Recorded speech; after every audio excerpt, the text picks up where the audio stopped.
నమస్తే, welcome to mega debate. ఇటీవల ఏదైతే 16 మంది ఐపీఎస్ అధికారులని మరి డీజీపీ ఆఫీస్కి వచ్చేసి రోజు అటెండ్ అవ్వమని చెప్పేసి అంటాం కావచ్చు. అసలు వాళ్ళు చేసిన తప్పులేంటి? గత ప్రభుత్వ హయాంలో అధికారులుగా కాకుండా అధికార పార్టీకి ఏమైనా సరే కొమ్ముగాశారా?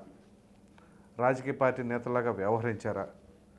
లేకపోతే చరిత్రలో ఎన్నడూ లేని విధంగా ఐపీఎస్ అధికారులు మరి డైరెక్ట్గా రావడం, ఆఫీస్కి రమ్మని చెప్పడం, వాళ్ళని ఉదయం పూట సైన్ చేయాలి, మళ్ళీ ఈవినింగ్ వెళ్ళేటప్పుడు సైన్ చేయాలి, అలాగే ప్రతి నిమిషం కూడా అందుబాటులో ఉండాలి అని చెప్పేసి డీజీపీ గారు ఆదేశాలు జారీ చేశారు. అంటే ఖచ్చితంగా వీరు ఈ 16 మంది, ఒకరు కాదు ఇద్దరు కాదు, ఈ 16 మంది గత ప్రభుత్వ హయాంలో అసలు చేసిన పనులేంటి, నిబంధించిన ఉల్లంఘనలు ఏంటి అనే అంశాలను ఈరోజు మనం డిబేట్లో చర్చించబోతున్నాం.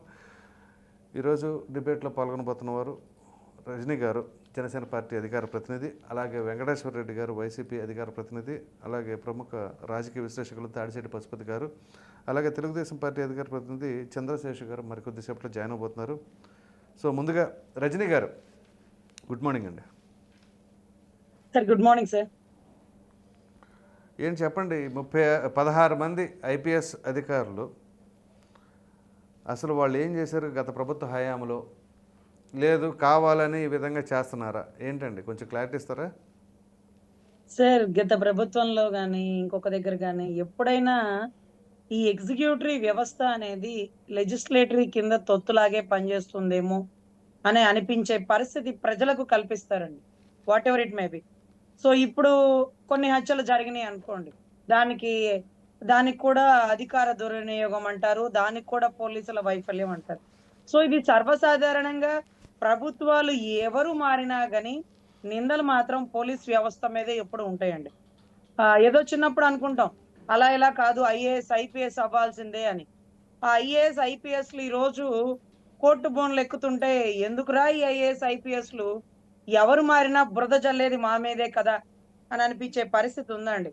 ఎందుకంటే గతంలో శ్రీలక్ష్మి గారు అతి చిన్న వయసులో ఐఏఎస్ ఆవిడ ఓబులాపురం మైన్స్ లో ఇరుక్కొని జైలుకెళ్ళి నిందలు పడి నిజాలయ్యి ఈరోజు వద్దురా బాబు ఇలాంటి ఐఏఎస్ లాగా ఈమెలాగా ఉండకూడదు అనిపించేంతగా కొంతమందిగా మారిపోయారండి. గౌతమ్ సేవక్ గారు అంటే మా అందరికి రోల్ మోడల్ అండి. అవబోయే ఐపీఎస్లు కూడా ఆయన దగ్గరకు వచ్చి బ్లెస్సింగ్స్ తీసుకుంటారు. ఐపీఎస్ అవ్వాలన్న కోరిక కూడా ఆయన చూసే కలిగేది.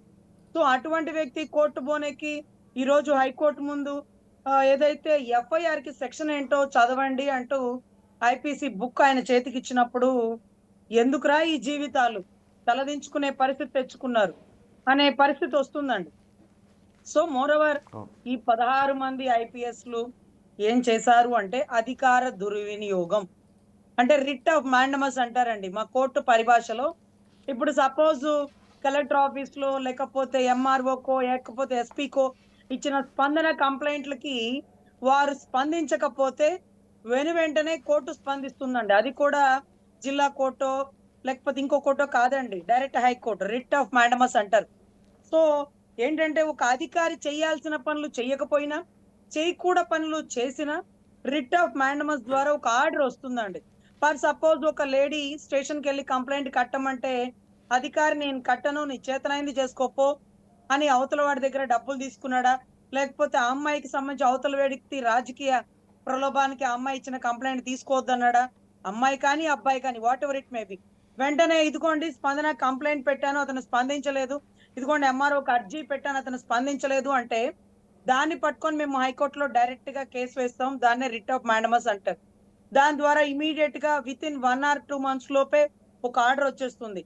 దీన్ని ఎందుకు స్పందించలేదు ఐపీఎస్ ఐఏఎస్ అంటూ కోర్టు స్పందించమంటూ ఒక ఆర్డర్ ఇస్తుంది. ఆ ఆర్డర్ కూడా స్పందించలేదు అనుకోండి, కంటెంప్ట్ ఆఫ్ ద కోర్టు ధిక్కరణ అంటారు.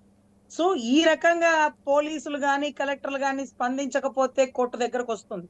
కానీ కోర్టు దగ్గరికి ఎందుకు రావాలి, మీరు ఎందుకు స్పందించరు, మీరు చదివింది పబ్లిక్ సర్వీస్ కమిషనా పొలిటికల్ సర్వీస్ కమిషనా అంటూ ఈ రోజు రాష్ట్ర ప్రజలు నిలదీస్తున్న పరిస్థితి. సో ఎనీవే ఈ 16 మంది మీద మీరు అన్నారు ఇందాక డీజీపీ దగ్గరికి వెళ్ళి అదేదో ముద్దాయిలు శుక్రవారం సంతకాలు పెట్టినట్టుగా పెరోల్ మీద బయటకు వచ్చినప్పుడు మేము ఇక్కడే ఉన్నామంటూ సాయంత్రానికి వెళ్ళి పోలీస్ స్టేషన్ లో స్పందించినట్టుగా సంతకాలు పెట్టినట్టుగా ఈ రోజు డీజీపీ గారి దగ్గరికి ప్రతిరోజు వస్తున్న ఈ 16 మంది ఐపీఎస్లు రావడమే మీకు కనపడుతుంది. కానీ ఎలిగేషన్ లో అతను ప్రతిరోజు ఆ 16 మంది కొన్ని క్వశ్చన్స్ అడగడం, వాళ్ళు దానికి సమాధానం చెప్పడం, దాని మీద ఎంక్వైరీ వేయడం, ఏదైతే ప్రతిదీ ఇక వాళ్ళకి శిక్ష పడితే సస్పెండ్ అయిపోయే మోటివ్ కూడా ఉందన్న విషయం మాకు తెలుస్తుందండి. ఓకే. వెంకటేశ్వర రెడ్డి గారు నమస్కారం అండి. నమస్తే అండి. సార్, ఏంటి గత ప్రభుత్వ హయాంలో, అంటే మీ హయాంలో ఐపీఎస్ అధికారుల పరిస్థితి? ఇవాళ డీజీపీ ఆఫీస్ దగ్గరికి వెళ్ళిపోయి మార్నింగ్ నుంచి సాయంత్రం వరకు అలా కూర్చోవలసిన పరిస్థితి. ఏంటండి ఈ పరిస్థితి వాళ్ళకి? మీరేనా కారణం? హైకోర్టు ఇప్పుడు మేడం గారు చెప్పినట్టు శాసన వ్యవస్థ, జ్యుడిషియరీ వ్యవస్థ, ఎడ్యుకేషన్ బాడీ ఇవన్నీ ఉన్నాయి కాబట్టి ఇప్పుడు వాళ్ళు దోషులో కాదో తెలియదు. ప్రస్తుత ప్రభుత్వం వాళ్ళు ఏదో చేశారని చెప్పేసి ముందు వచ్చేసి వాళ్ళకి ఎక్కడ విధులు ఇవ్వకుండా డీజీపీ ఆఫీస్కి వచ్చి సంతకం పెట్టమన్నది న్యాయ వ్యవస్థ ఆ విషయాలు చూసుకుంటది. వాళ్ళు ఖచ్చితంగా ఎవరు ఏ తప్పు చేయలేదు. కాకపోతే ఇప్పుడున్న ప్రభుత్వం వాళ్ళ మీద కేవలం అనుమానంతో, గత ప్రభుత్వానికి సహకరించారన్న అనుమానంతో ప్రభుత్వం ప్రభుత్వ అధికార దుర్వినియోగం చేశారనే సాకుతోటి వాళ్ళని పక్కన పెట్టింది. సరే, న్యాయ వ్యవస్థ ఉంది. న్యాయ వ్యవస్థలో వాళ్ళేమి చిన్నవాళ్ళే, చట్టం తెలియని వాళ్ళు, లా తెలియని వాళ్ళేం కాదు. ఐఏఎస్లు, ఐపీఎస్లు ఇది దేశం మొత్తం చూస్తూ ఉంటుంది కాబట్టి వాళ్ళకైతే న్యాయ వ్యవస్థ అన్యాయం చేయదు. న్యాయ వ్యవస్థ ఎప్పుడైతే అన్యాయం చేయదో ఇప్పుడు వీళ్ళు చేసే చర్యలన్నీ తప్పులవుతాయి. చూద్దాం ఏం జరుగుతుంది అనేది. అది ప్రాసెస్ లో అదొక భాగం. వాళ్ళు ఏదో ఆరోపణ చేశారు, ఆరోపణ నిరూపించుకోవడానికి వీళ్ళు సంతకం పెట్టించుకుంటారు. అవన్నీ జరుగుతుంటాయి. దేశం మొత్తం చూస్తూ ఉంది. ఇది ఐఏఎస్లు, ఐపీఎస్లు అంటే నాట్ ఓన్లీ స్టేట్, దేశం మొత్తం గమనిస్తూ ఉంటది విషయాల మొత్తాన్ని. కాబట్టి ఇండియన్ సర్వీస్ లో ఉన్నారు కాబట్టి వాళ్ళు వాటిని గురించి మనం అంత పెద్ద డిస్కస్ చేసుకోవాల్సిన అవసరం లేదు. ఇది తాత్కాలికమే. వాళ్ళు నిర్దోషులు కాదు, డిస్కస్ చేసుకోవాలండి. ఎందుకంటే మీరు ఎందుకు మాట అన్నారు, ఇది సాకుతో ఇలా చేశారు, లేకపోతే అనుమానంతో అధికార దుర్వినియోగం పాల్పడ్డారేమో అని చెప్పేసి అనుమానంతో ఈ విధంగా చర్యలు తీసుకోబోతున్నారని అన్నారు. మీకు ఒకసారి కావాలంటే 16 మంది జాబితా, ఆ 16 మంది ఏమేం చేశారు అనే డేటాతో సహా మీకు చెప్తాను. బహుశా మీకు తెలియదు. ఏమేం చేశారు అని కాదండి, ఏమేం చేశారని అనుమానం. అది నిర్ణయించాల్సింది మీరు, మేం కాదు. నిర్ణయించాల్సింది మీరు కాదండి. ఫస్ట్ అది గుర్తు పెట్టుకోండి. కోర్టులో ఉంది. ప్లీజ్ చెప్పనివ్వండి. కోర్టులో ఉంది. నన్ను చెప్పనండి. మీరు మీ క్వశ్చన్ మాకు అర్థమైంది. కోర్టులో ఏం చేశారనేది నిర్ధారణ చేసేది కోర్టు. అవును, ఏమేం చేశారనే అభియోగం మీద కోర్టులో ఉంది. కోర్టు డెసిషన్ ఇవ్వలేదు. అర్థమైందా? కోర్టు డెసిషన్ ఇవ్వలేదు. డెసిషన్ ఇచ్చిన తర్వాత వాళ్ళు చేశారనేది నిర్ధారించాలా. అంతేగాని మీరు మేము నిర్ధారిస్తే అవ్వదు. మనం ఎవరోలేండి. కాబట్టి అది అభియోగం, ఆరోపణ. ఆరోపణ మీద వాళ్ళు కోర్టుకెళ్లారు. కోర్టుకెళ్ళింది అని నిర్ధారించాల్సింది కోర్టు. అప్పటి వరకు వాళ్ళని విధుల నుంచి పక్కన పెట్టారు ప్రభుత్వం. అంతవరకే ఇప్పుడు జరిగిన ప్రాసెస్. దాన్ని ఇంకొక అడుగు ముందుకేసి ఏం చేశారో నేను చదువుతాను, వినిపిస్తాను. ఏం చేశారనేది మీరు ఎలా నిర్ధారిస్తారు? తప్పు కదా అది. అభియోగాలు ఏంటి అనేది మీకు తెలియజేస్తానంటున్నా. ఆ అభియోగాలు నేను కూడా మీ మీద ఒక అభియోగం చేయొచ్చు, మేడం గారు నా మీద ఒక అభియోగం చేయొచ్చు.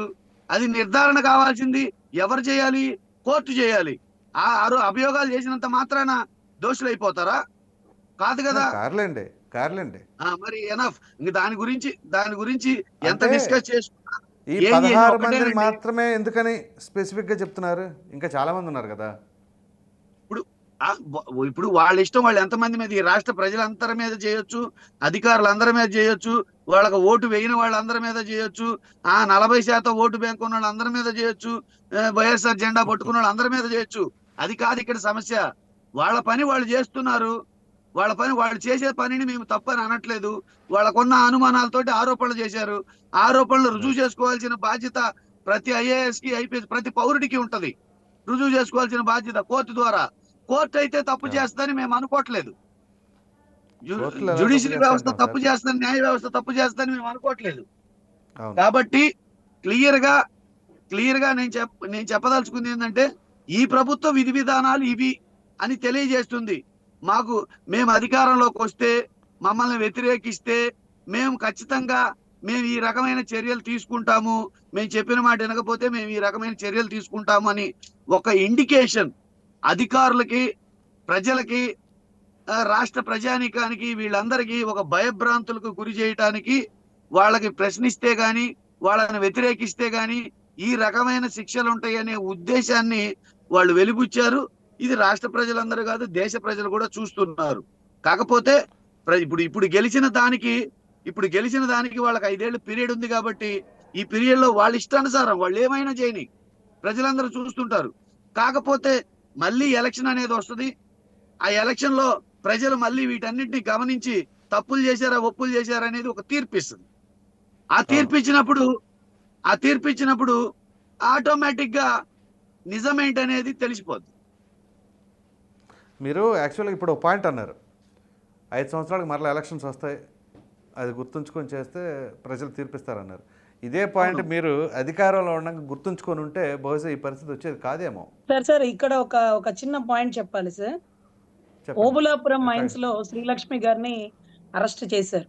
కానీ ఎవరు చెప్తే ఆవిడ మైన్స్ కి తవ్వి బయటికి తీసి సంతకాలు పెట్టింది అనేది వెలుగు తీస్తే ఐఏఎస్ ఐపీఎస్ లు తప్పు చేశారేమో సార్, కానీ ఎవరు చెప్తే చేశారనేది చాలా ఇంపార్టెంట్ సార్. రాజకీయ నాయకుల ఒత్తిడితో చేసిన తప్పులకి వారు బలవుతున్నారే కానీ ఈ రోజు రాజకీయ నాయకులు మాత్రం కాళ్ళు ఎగరేసుకొని మళ్ళీ ఎలక్షన్ లో పోటీ చేస్తున్నారు. బాగా చదువుకొని వీళ్ళు మాత్రం శిక్షార్హులు అవుతున్నారు. ఈ రోజు అది ఏ ప్రభుత్వం అయినా కానీ సార్, ఈ రోజు 16 మంది కానీ, ఇప్పుడు వచ్చిన ప్రభుత్వం కానీ, రేపు రాబోయే ప్రభుత్వం కానీ అధికారులతో ఏ పని చేయించకూడదు. అధికారులు వారికి తెలుసు వారికి ఏం చెయ్యాలో. వారికి స్వేచ్ఛను వదిలేస్తే చక్కగా మంచి సుపరిపాలన అందుతుంది సార్. ఎవరి డిపార్ట్మెంట్ మీద వాళ్ళు పట్టుకుంటే బాగుంటుంది, కానీ పక్క డిపార్ట్మెంట్ మీద పట్టు కావాలనుకుంటే అది తప్పు సార్. లెజిస్లేటరీ వ్యవస్థలో శాసనాలు చేయడంలో, శాసన మండలిలో, శాసన సభలో కూర్చోండి. ఎగ్జిక్యూటివ్ వ్యవస్థను వదిలేయండి. జుడిషియరీ వ్యవస్థ అందుకే సార్ ఇండిపెండెంట్ బాడీ. దాని మీద ఇది చేయండి అది చేయండి అని ఒత్తిడి పెడతా. అలాగే ఓకే అండి, వినపడుతుందండి. ఇక్కడ నేనేమంటానంటే 19 నుంచి 24 వరకు మా ప్రభుత్వం 24కి ఎలా పడిపోయిందో అట్లానే 14 నుంచి 19 కూడా చంద్రబాబు నాయుడు గారు ఏదో ఒక పొరపాట్లు, ఏదో ఒక తప్పులు చేయబట్టి ఆయన ఓడిపోయింది. మళ్ళీ 19 నుంచి 24 వరకు పొరపాట్లో, గ్రహపాట్లో ప్రభుత్వం ప్రజలకు నచ్చకుండా కొన్ని విషయాలు ఉండబట్టే ఈ ప్రభుత్వం వచ్చింది. అంత మాత్రాన ప్రభుత్వం ఇప్పుడు నేను కూడా ఏమంటున్నాను, ఏ పరిపాలకులైనా, ఏ పార్టీ అయినా, ఏ ప్రభుత్వం అయినా ప్రజలు మెచ్చే విధంగా పరిపాలిస్తే వచ్చే 5 ఏళ్లలో మళ్ళీ ఓటు పొందుతారు. గత ప్రభుత్వం అది చేసింది, గత ప్రభుత్వం ఇది చేసింది అని చెప్పేసి గత ప్రభుత్వం మీద గతంలో చేసిన పనుల్ని ఎగ్జాంపుల్ గా తీసుకొని కక్ష సాధింపు చర్యలు కావచ్చు, పరిపాలన గాడి తప్పడం కావచ్చు, ఇచ్చిన హామీలు మర్చిపోవడం కావచ్చు, ఇలాంటి ఏం చేసినా రాబో కాలంలో ఎన్నికలు అనేవి ఒకటి ఉంటాయి. మీరు మేము అధికారంలోకి వస్తే ఏం చేశామనేది థ్రెట్ ఎలా ఇస్తున్నారో అట్లానే మీకు 5 ఏళ్లకు ఎన్నికలు ఉంటాయనే థ్రెట్ కాలం చెప్తుంది, రాజ్యాంగం చెప్తుంది. 5 ఏళ్ల తర్వాత మళ్ళీ ఎన్నికలు ఉంటాయి, ఒళ్ళు దగ్గర పెట్టుకొని పని చేయండి, ప్రజలను మెప్పించే పని చేయండి, ఇచ్చిన మాటలు నిలబెట్టుకోండి అని చెప్పండి.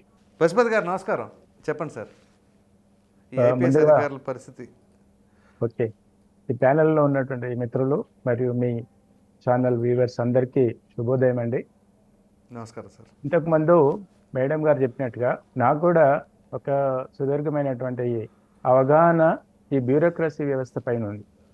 ఒకప్పుడు మేడం గారు అన్నట్టుగా చిన్నప్పుడు మనం చూసుకుంటే ఒక ఐపీఎస్ కావాలి, ఒక ఐఏఎస్ కావాలి అనేది ఒక అత్యున్నత స్థానం దేశంలో ఉన్నటువంటి ఇండియన్ సివిల్ సర్వీసెస్లో ఒక అత్యున్నతమైనటువంటి స్టేజ్. అది ఎందుకు ఆ డిజిగ్నేషన్స్ ఏవైతే ఉన్నాయండి, శాంతి భద్రతలే కావచ్చు, లేకపోతే ప్రభుత్వం చేపట్టినటువంటి సంక్షేమ పథకాలు కావచ్చు, వీటికి ప్రజలకు ప్రభుత్వానికి అనుసంధానకర్తలుగా పనిచేసి ప్రజల యొక్క స్థితిగతులను మార్చే విధంగా అవన్నిటి పటిష్టమైనటువంటి పరిపాలనా వ్యవస్థను ముందుకు తీసుకెళ్లే క్రమంలో ఈ ఇండియన్ సివిల్ సర్వీసెస్ ఉంటుంది. వీటన్నిటి ఫస్ట్ అప్రిషియేట్ చేయాలి.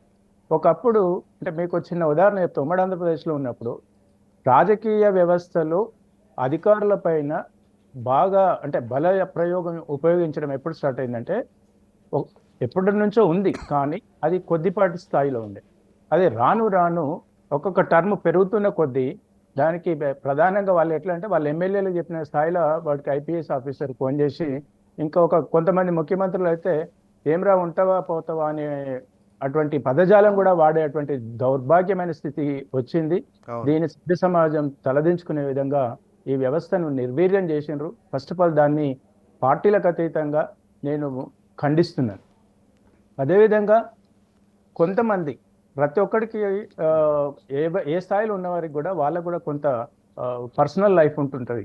కొన్ని వాళ్ళ వీక్నెస్ను దృష్టిలో పెట్టుకొని ఈ ప్రభుత్వంలో ఉన్నటువంటి మంత్రులు, ముఖ్యమంత్రులు, లేకపోతే ప్రధానమంత్రులు ఎవరైనా కావచ్చు, పార్టీ ప్రెసిడెంట్లు కావచ్చు, వీటందరికీ సమాంతరమైనటువంటి ప్రభుత్వం, ముఖ్యమంత్రి సమాంతర స్థాయిలో ఇంకో వ్యక్తి నడిపించేసి అవన్నిటిని ఇన్ఫ్లుయెన్స్ చేసినటువంటి సందర్భాలు మనందరం చూసినాం. కానీ ఎక్కడ కూడా ప్రత్యక్షంగా మేము చెప్పామా, మేము చూసామా, ఏ ముఖ్యమంత్రి నోటి నుండి ఉంది అంటే వాళ్ళ కింద తొత్తులుగా పనిచేసేటువంటి వ్యక్తులు గైడ్లైన్స్ ఇచ్చేటువంటి సందర్భాలు మనకు ఇది చాలా ప్రస్ఫుటం.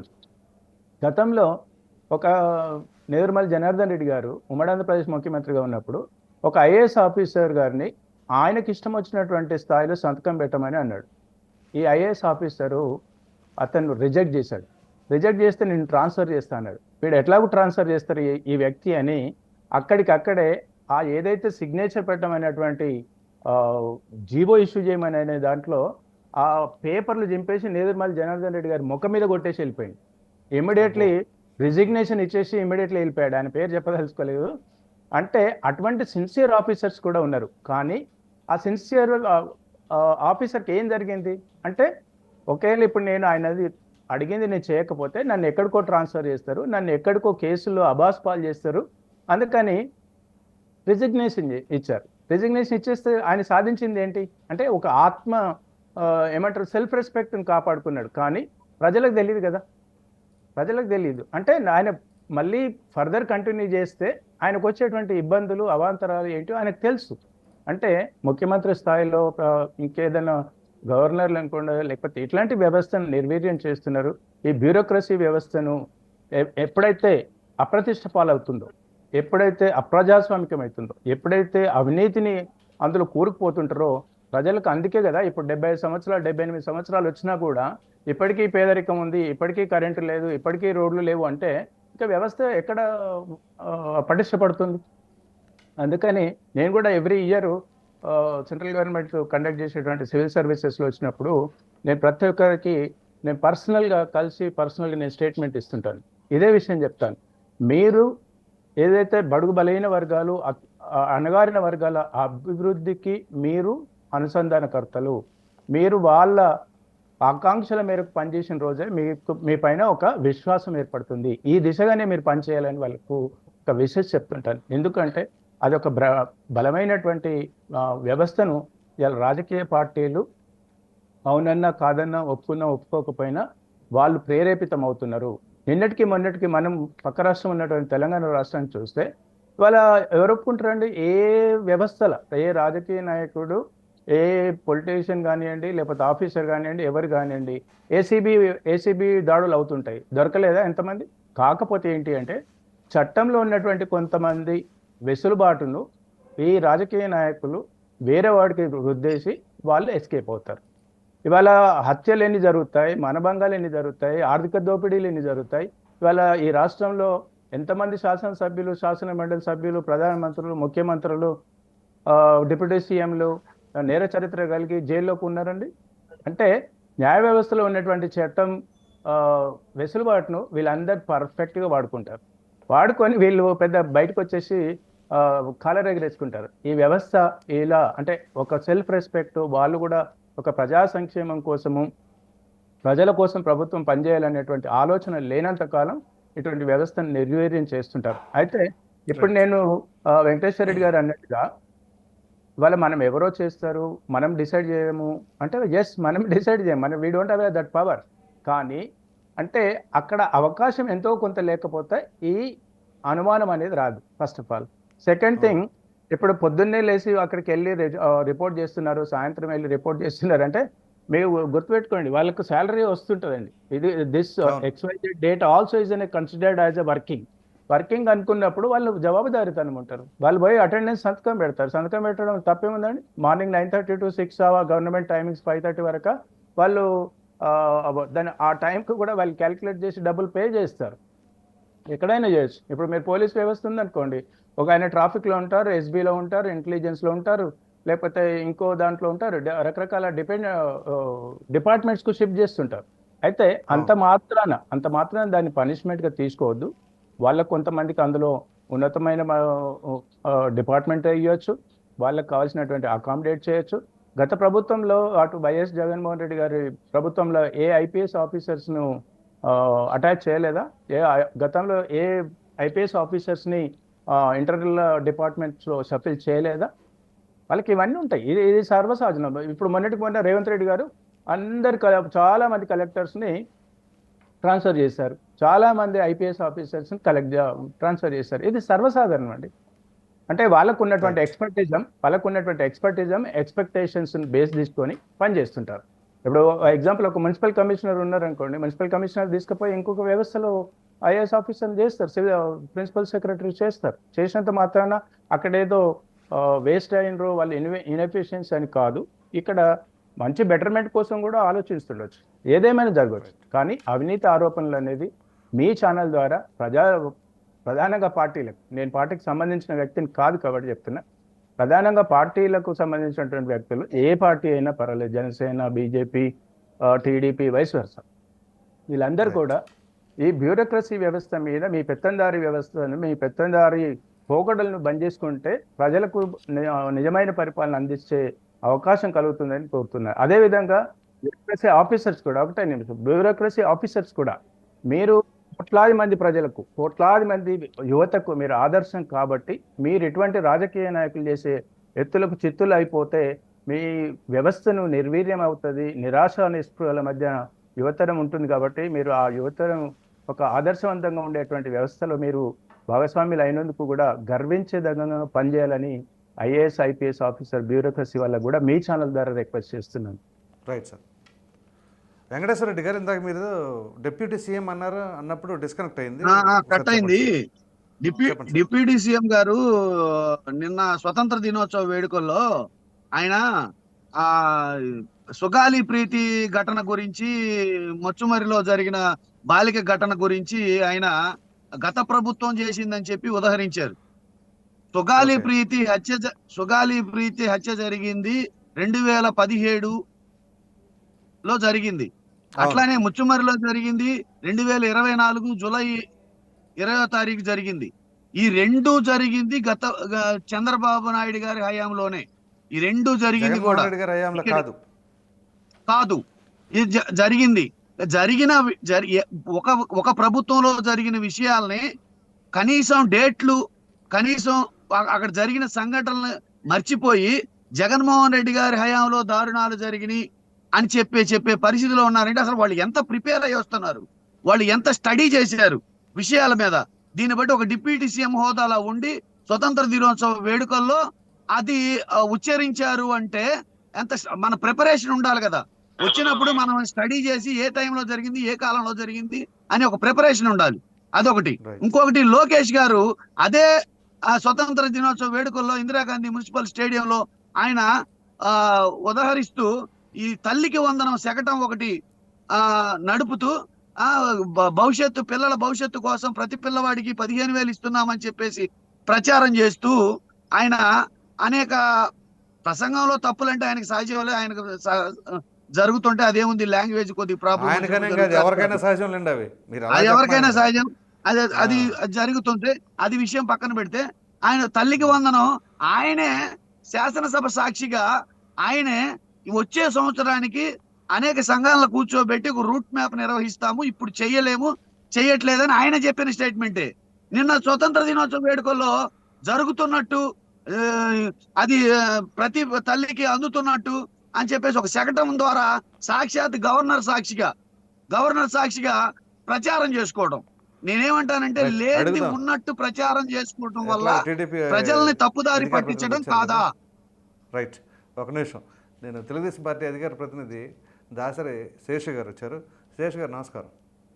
నమస్తే అన్న, మీకు ప్యానల్ ఉన్న వాళ్ళకి అందరికి నమస్కారం. సో శేష్ గారు ఏంటంటే 16 మంది ఐపీఎస్ అధికారులు, అసలు టాపిక్ అది. వెంకటేశ్వర రెడ్డి గారు మధ్యలో డిస్కనెక్ట్ అయ్యి ఎటో వెళ్ళొచ్చారులేండి, అది వేరే విషయం. సో ఈ 16 మంది ఐపీఎస్ అధికారులని మీరు కక్షపూరితంగా ఈ విధంగా చర్యలు తీసుకుంటున్నారు డీజీపీ తిరుమలరావు గారి ద్వారా. సో ఏంటి, ఎంతవరకు ఇది కరెక్ట్ అంటారు చెప్పండి. అన్న, మీరు కూడా వినుంటారు చాలా సార్లు. ఉమ్మడి రాష్ట్రంలో కాంగ్రెస్ గవర్నమెంట్ లో జానారెడ్డి గారు హోమ్ మినిస్టర్. ఆయన ఒక చాలా వెరైటీగా మాట చెప్పాడు, చట్టం పంతని తను చేసిపోతుందని. అట్లా కక్ష సాధింపులు ఏముంటాయి అన్న? ఐపీఎస్ లు ఐఏఎస్ లు అనేవాళ్ళు చాలా గొప్పవాళ్ళు వాస్తవంగా. ఎంతో కష్టపడి లక్షల మంది ఉద్యోగాలు రాస్తే వేల మంది షార్ట్ అయితే 100 మందికి మాత్రం ఉద్యోగాలు వస్తాయి. ఎంతో నాలెడ్జ్ ఉండాలి, ఎంతో శ్రమ పడాలి, ఎంతో కష్టపడాలి. ఇండియన్ సర్వీస్ అంతా కూడా అంటే అడ్మినిస్ట్రేషన్ రియల్ ఎగ్జిక్యూటివ్స్ వాళ్ళనే మనం అంటే ఇప్పుడు క్యాబినెట్ డెసిషన్ తీసుకున్నా కూడా ఇంప్లిమెంట్ చేయాల్సింది వాళ్ళే. చీఫ్ మినిస్టర్ అయినా, ప్రైమ్ మినిస్టర్ అయినా, గ్రూప్ ఆఫ్ మినిస్టర్స్ అయినా, కౌన్సిల్ మినిస్టర్ ఎవరైనా కూడా ఓవరాల్ గా రియల్ ఎగ్జిక్యూటివ్స్ వాళ్ళు సరిలేకపోతే వ్యవస్థలు ఎట్లా నాశనం అయిపోతాయి అని చెప్పడానికి జరిగినటువంటి 2019, 2024లో ఆంధ్ర రాష్ట్రంలో జరిగినటువంటి పరిపాలన, జరిగినటువంటి distance it biggest case study అది. సో వాళ్ళకి ఏమి ఉంటదన్నప్పుడు, ఏదో సినిమాలో డైలాగ్ ఉంటది, నేను ట్రాన్స్ఫర్ అయితే పోలీస్ స్టేషన్ కో పోతా కానీ పోస్ట్ ఆఫీస్ బాగుండరా అని. అట్లా మీకు ఒకవేళ నిజంగా జెన్యున్ గా ఆనెస్టీగా మీరు పని చేస్తుంటే మిమ్మల్ని అయితే తీసేయటానికి లేదు కదా. మహా అయితే ప్రయారిటీ తగ్గిస్తారు, లేకపోతే వేరే శాఖల్లో ఏదన్నా ప్రయారిటీ లేని శాఖలకు మిమ్మల్ని పంపిస్తాను. బట్ అల్టిమేట్ గా యువర్ ఐఏఎస్, యువర్ ఐపీఎస్, మిమ్మల్ని అయితే తీసేదానికి లేదు. కానీ మరి ఎందుకు అంత దుర్మార్గంగా, ఎందుకు అంత దీనంగా, హీనంగా, దిగజారిపోయి పనిచేసినటువంటి పరిస్థితులు ఉన్నాయి. రఘురామకృష్ణరాజు గారి ఇన్సిడెంట్ తీసుకుంటే, వారిని ఒక ఎంపీగా వాళ్ళ ముఖ్యమంత్రి కళ్ళల్లో ఆనందం చూడడానికి వీడియోను ఓపెన్ చేసి మరి అక్కడ కొడుతుంటే అది వీడియోని డిస్ప్లే చేసి ఎందుకు ఇంత దారుణంగా ఎందుకు చెయ్యాలా?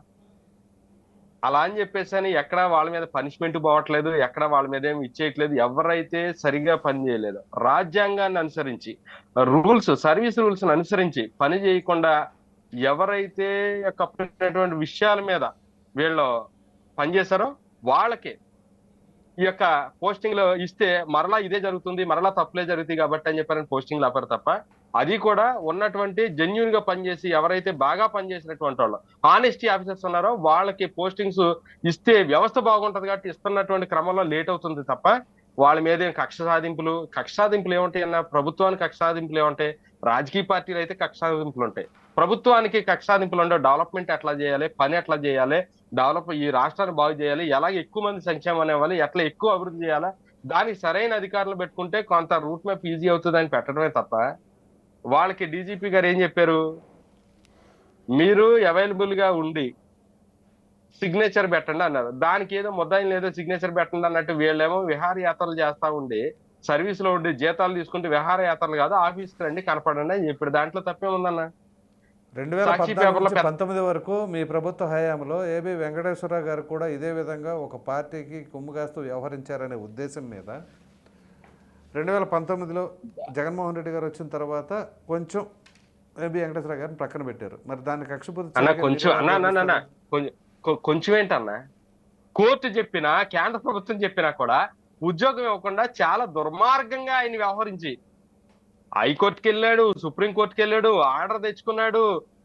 కేంద్ర ప్రభుత్వం చెప్పినా కూడా అతను సర్వీస్ లో తీసుకోండి అని చెప్పినా కూడా ఇంటెన్షనల్ గా పక్కన పెట్టినటువంటి నేపథ్యం. కనీసం లూప్ లైన్ లో అయినా పోస్టింగ్ ఇవ్వలేదు కదా, అసలు పోస్టింగే లేకుండా పైకి ఏం లెటర్ రాశారు, నిన్ను ఎందుకు ఉద్యోగం నుంచి తీసేయకూడదని చెప్పాను. ఆయనకి లెటర్ రాసి తను ఎందుకు తీయకూడదో, తీయటానికి పర్మిషన్ ఏంటని కేంద్ర ప్రభుత్వానికి లేఖలు రాసినటువంటి ఉదంతాలు ఈ రాష్ట్రంలో జరిగినాయి కదన్నా ఏబి వెంకటేశ్వర గారి విషయంలో. అదే కాదు, ఎంత మందిని వీళ్ళ పక్కన పెట్టారు. గత ప్రభుత్వ హయాంలో ముఖ్యమంత్రి గారు ఆలోచన విధానానికి ఏది అభివృద్ధి విషయంలో, కక్ష సాధింపుల విషయంలో ఏం జరగలేదు కదా, అభివృద్ధి విషయంలో ముఖ్యమంత్రి గారు ఆలోచన విధానానికి హుషారుగా పనిచేసిన పాపానికి ఎంతమంది మీద వీళ్ళు ఇబ్బందులకు గురి చేశారన్నా, ఎంతమందిని పక్కకు పెట్టారన్నా? మేము అట్లా చేయట్లేదు కదా.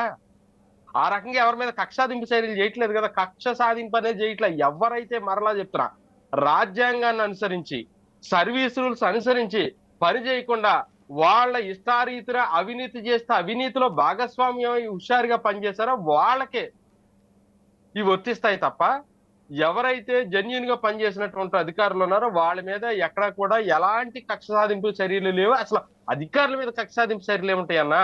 వాళ్ళు మన రాష్ట్రం నుంచి ఎన్నికైనటువంటి ఐఏఎస్ ఐపీఎస్ అధికారులు వాళ్ళని తప్పితే వేరే. ఇప్పుడు మనకి రాజకీయ పార్టీలు అయితే శేషు పోతే మన రోహిణి వస్తే రోహిణి పోతే, లేకపోతే ఇంకొక ఆయన వస్తాడు, వెంకటరెడ్డి గారు వస్తారు, ఇంకోటి వస్తారు అనేది ఆప్షన్ ఉంటది. అక్కడ అలా లేదు కదా. ఇప్పుడు ఒక ఐఏఎస్ అధికారిని తీసుకురావాలంటే వాళ్ళు సివిల్స్ రాసి పాస్ అయ్యి వాళ్ళ ట్రైనింగ్ పూర్తి చేసుకుని అక్కడ నుంచి పోస్టింగ్ లోకి వచ్చి అంచెలంచెలుగా సీనియారిటీ రావాలి. ఇదంతా ఎక్కడ జరిగినా వాళ్ళ మీద మనం ఏ కక్ష సాధింపులు ఉంటాయి? మనం అడిగేది ఏంటంటే, మనం చెప్పేది ఏంటంటే, మీరు తీసుకునే జీతానికి ఉద్యోగాలు సరిగ్గా చేయండి. రాజ్యాంగాన్ని అనుసరించి, మీ సర్వీస్ రూల్స్ అనుసరించి మీకు ఇచ్చినటువంటి టాస్క్ ని కంప్లీట్ చేయండి. ఎవడో నాలంటి చెప్పిన పరిగమాలు పని చేయొద్దా అని చెప్తున్నాం. ఇందులో తప్పే ఉందన్నా? రైట్, నేను మరలా వస్తానండి.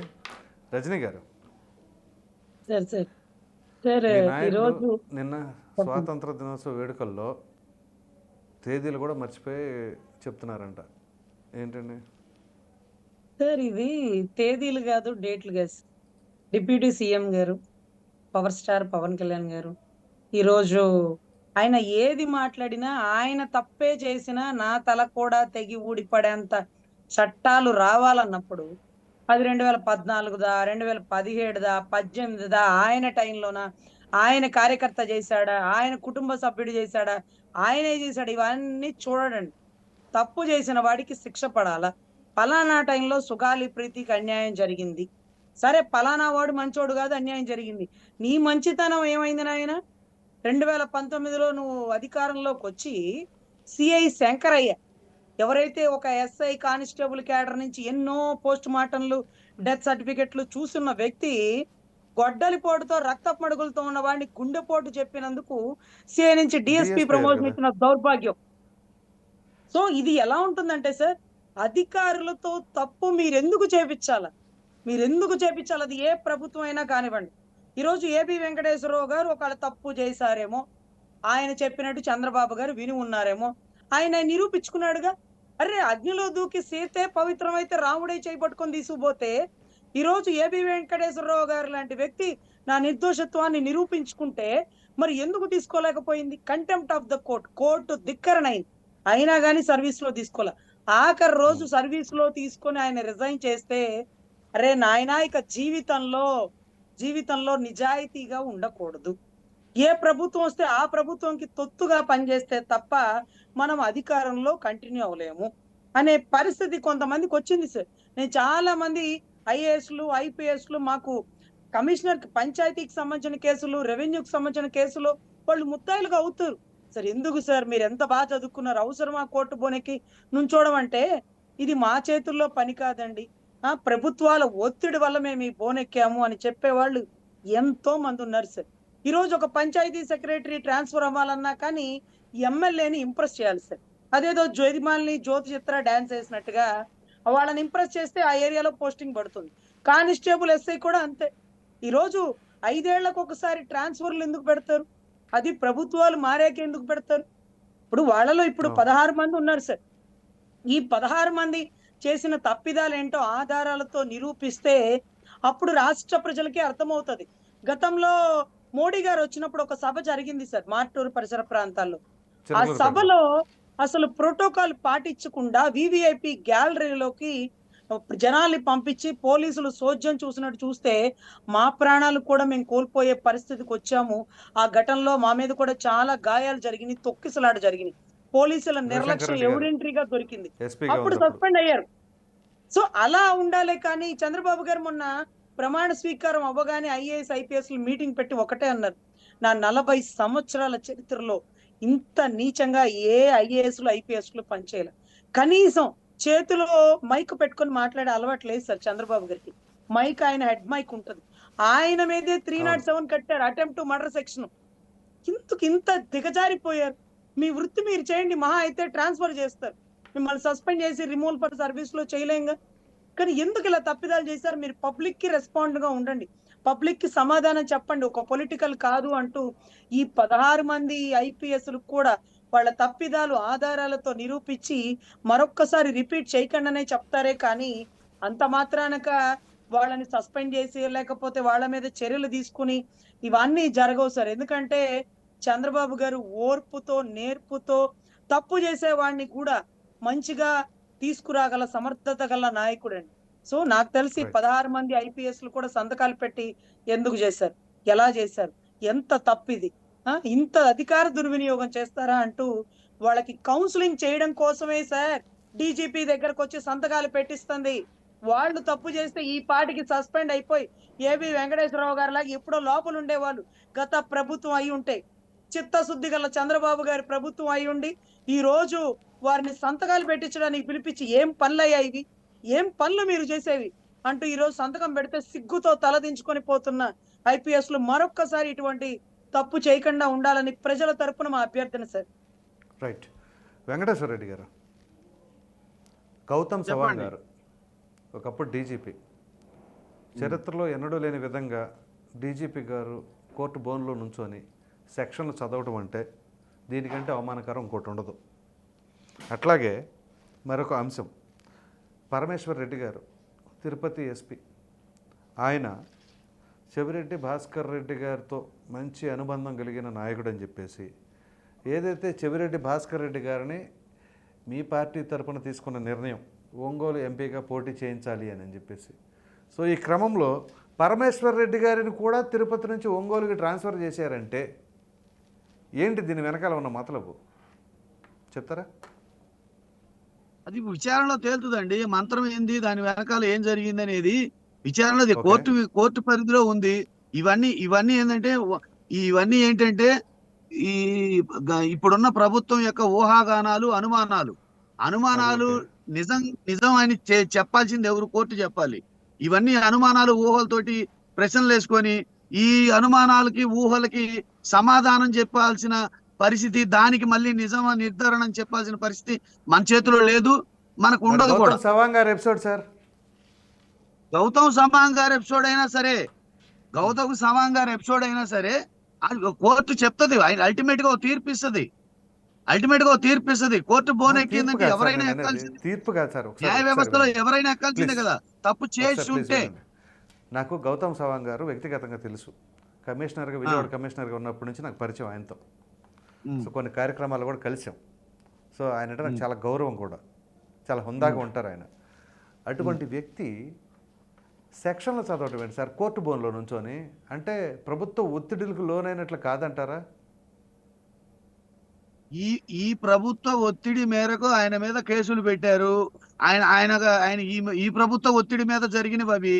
గత ప్రభుత్వంలో కేసులు, సెక్షన్లు చదవాలి ఆయన. గత ప్రభుత్వంలో డీజీపీగా చేశారు. 2019-24 మధ్యలో ఉండండి ఒకసారి, గత ప్రభుత్వ హయాంలో జరగలేదు. మర్చిపోయారు.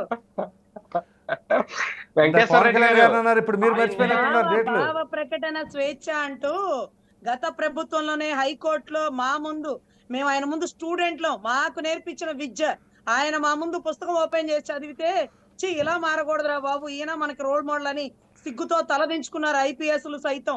భావ ప్రకటన స్వేచ్ఛ అన్నారు. గత ప్రభుత్వంలో అయినా ఏ ప్రభుత్వం అయినా జుడిషియరీ ఒక వ్యవస్థ ఉండబట్టి ఈ రోజు ఎగ్జిక్యూటివ్ అయినా లెజిస్లేటివ్ అయినా మర్చిపోయి ఉంటారేమో వెంకటేశ్వర రెడ్డి గారు, బై మిస్టేక్. వెంకటేశ్వర రెడ్డి గారు నేను చెప్తాను, ఇన్స్టెంట్ చెప్తాను. వెంకటేశ్వర రెడ్డి గారు నేను చెప్తాను ఇన్స్టెంట్. అన్ని అస్తమాను ప్రతిపక్షాల మీద కేసులు పెడుతున్నటువంటి క్రమంలో ఈ కేసులు అసలు ఏంటి పెడుతున్నారని డీజీపీని రమ్మని చెప్పానని, డీజీపీ స్థాయిలో ఈయన వచ్చిన తర్వాత అసలు ఏ కేసు మీరు ఏ సెక్షన్ లో పెట్టారని చెప్పేశారని జడ్జి గారు సెక్షన్ లో చదివి వినిపించమన్నారు. అది బోన్ లో నుంచుని. మీకు తెలియదేమో, లేకపోతే మర్చిపోయారో లేకపోతే గుర్తులేదో, ఒకసారి అది రివైండ్ చేసుకోండి. అది వైసీపీ ప్రభుత్వ హయాంలో ఆయన డీజీపీ కొంచెం ఓవర్లుక్ అయి ఉంటుందిలేండి. వెంకటేశ్వర రెడ్డి గారు, ఏబి వెంకటేశ్వర గారిని కోర్టు విధుల్లోకి తీసుకోమని చెప్పినా సరే గత ప్రభుత్వ హయాంలో తీసుకోవాలా. చివరిగా ఆయన రిటైర్మెంట్ కూడా ఏ విధంగా జరిగిందో మనకు ప్రత్యేకంగా చెప్పుకోనక్కర్లా. ఇదే సిఎస్ గారు ఏ విధంగా చేసినా కానీ అంటే ఆయన ఇప్పుడు బ్రహ్మాండంగా అది రిటైర్మెంట్ చట్టపరంగా అయ్యేలాగా చేయించారు. అది చట్టపరంగా జరగలేదని ఉంటే ఏదన్నా ఉంటే ఇప్పుడు ప్రభుత్వం వచ్చింది, చట్టపరంగా ఎవరైనా తప్పులు చేసి ఉంటే దాని మీద కూడా కోర్టులో రైట్. ఫైల్ చేయొచ్చు రైట్. దానికి రైట్. దానికి చట్టపరంగా జరిగింది, చట్టపరంగా ఉంటేనే కదా ఆయన సర్వీస్ లోకి తీసుకొని రిటైర్మెంట్ ప్రకటించింది.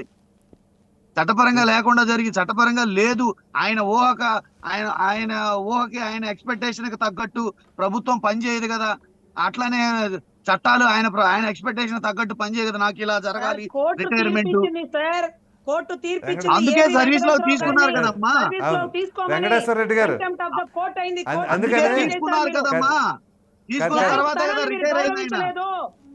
కాదు రజనీ గారు, వెంకటేశ్వర రెడ్డి గారికి అందుకనే మీరంటే చాలామందికి అభిమానం అండి. వైసీపీలో చాలా హుందాతనంగా మాట్లాడేది మీరే. ఏ విషయం ఉన్నా సరే తప్పు జరిగితే చర్యలు తీసుకుంటారు, చర్య పొరపాటు తీసుకోమని జరిగితే చెప్తున్నారు. సరిదిద్దుకుంటాం. కానీ అంటే అందరూ అలా ఉంటారు. కొంతమంది ఏంటంటే ఇంకేదైనా బ్లంట్కి వెళ్ళిపోతూ ఉంటారు. కంటిన్యూ చేయండి సార్. ఇప్పుడు నేను అనేది ఏంటంటే, ఒకవేళ ఆ ప్రాసెస్ లో కూడా తప్పు ఉంటే, ఇప్పుడు ప్రభుత్వం ఉంది, జ్యుడిషియరీ వ్యవస్థ ఉంది, ఆటోమేటిక్ గా ఆ ప్రాసెస్ లో కూడా ఎవరు తప్పు చేసినా చర్యలు తీసుకోవడానికి అవకాశం ఉంది కదా ప్రభుత్వానికి. వెంకటేశ్వర రెడ్డి గారు, పెద్దలో మీరు ఇందాక ఆయన చెప్పిందని నేను కూడా ఏకీభవిస్తాను. 2-3 డిబేట్ లో మీరే కొద్ది పద్ధతిగా మాట్లాడారు. ఎందుకంటే వైసీపీలో ఉన్న వాళ్ళందరూ ఒకే మానసిక స్థితిలో ఉంటారు. మీరు ఏం అడగండి వాళ్ళు ఏం చెప్పాలనుకుంటున్నారు అదే చెప్తారు, అందరూ అదే చెప్తారు, ఏ మాత్రం మార్పడదు. కొంచెం మీరు బెటర్. అది నేను ఏమంటానంటే, మీరు హార్ట్ మ్యాచ్ చేసుకుని ఓపెన్ గా చెప్పండి. ఏబి వెంకటేశ్వర గారి విషయంలో కోర్టు చెప్పిన తర్వాత కూడా చేయకపోతే మరలా చేయలేదని చెప్పని ఆయన మళ్ళీ కంటెంప్ట్ ఆఫ్ కోర్టుకి వెళ్ళిన తర్వాత కూడా చేయకపోతే, కేంద్ర ప్రభుత్వం నుంచి ప్రెజర్ పెట్టిన తర్వాత కూడా చేయకపోతే, లాస్ట్ డేకి చాలా సీరియస్ అయిన తర్వాత ఈ రోజు రిటైర్మెంట్ అంటే ఆయన దౌర్భాగ్యం ఏంటంటే, ఈ రోజు 11 గంటల ఛార్జ్ తీసుకుని 12ంటికో 1 గంటకో ఆయన రిటైర్డ్ అయినటువంటి పరిస్థితి ఉంది. అది జరిగిందా లేదా? ఇప్పుడు ఆయన ఎవరి మీదకి వెళ్తాడు? ప్రభుత్వం మీదకి వెళ్ళాలి. ప్రభుత్వం ఇప్పుడు ఏ ప్రభుత్వం ఉంది? ఇది సాధ్యపడినా, మీరు పెద్దలు కదా, మీకు అన్ని తెలుసు కదా, ఇట్లా ఊరికే అలా చెప్పడం అనేది కూడా కరెక్ట్ కాదండి. జరిగిన తప్పిని మీరు ఒప్పుకోండి. తప్పిదం జరిగింది, ఎలాంటి తప్పిదాలు చేయబట్టే మధ్యలో 5 తీసేసి మీకు 11 మిగిల్చారు ప్రజలు. ఇది వాస్తవం. దాని దగ్గరికి వెళ్ళమండి, అది వేరు ఇది వేరు. ఇప్పుడు మళ్ళీ 5 తీసేసి 11 మిగిల్చారంటే నేను కొట్టే చెప్తాను. అసలు సీట్లే లేని వాళ్ళకి సీట్లు ఇచ్చారు, ఓట్లే లేని వాళ్ళకి ఓట్లు ఇచ్చారు, అధికారం 23 ఉన్న వాళ్ళకి 133 ఇచ్చారు. ఇవన్నీ మనం ఒకసారి మననం చేసుకుంటే మీకు ఒకటి గుర్తు పెట్టుకోవాలి.